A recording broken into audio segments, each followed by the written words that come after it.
It's Tuesday, June 7th here in Seoul. Hey everyone, it's Debbie from Korea Now, and these are your daily headlines. Starting tomorrow, unvaccinated travelers to South Korea will no longer have to undergo a 7-day mandatory quarantine upon arrival.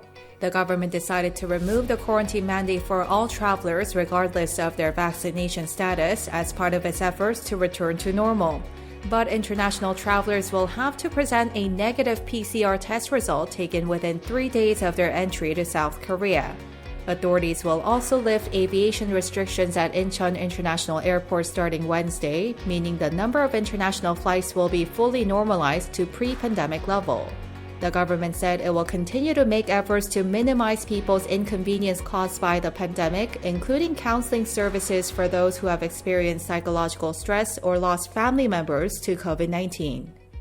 The U.S. State Department said it remains concerned that North Korea may conduct its 7th nuclear test in the near future, but stressed that Washington is ready for such contingency. The remarks by Department spokesperson Ned Price comes after the head of IAEA expressed serious concerns of North Korea getting ready for a nuclear test, noting that one of the tunnel entrances at its Punggye-ri nuclear test site has been reopened. Despite North Korea's continued provocations, including 18 rounds of missile tests this year, Price said the U.S. remains committed to a diplomatic approach with the North and once again called on the regime to engage in dialogue. South Korea and the U.S. fired 8 ballistic missiles into the EC on Monday in response to North Korea's missile launches the previous day.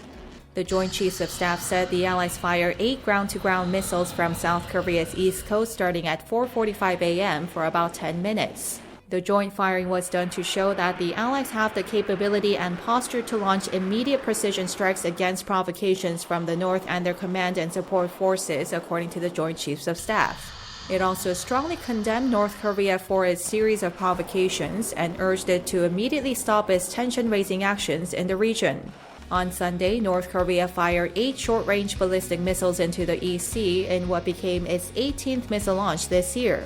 Following the launch, South Korean President Yoon Suk-yeol vowed to respond firmly and sternly to any provocation from the North.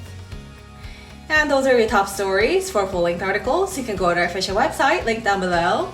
As always, make sure to subscribe to Korea Now for more daily updates.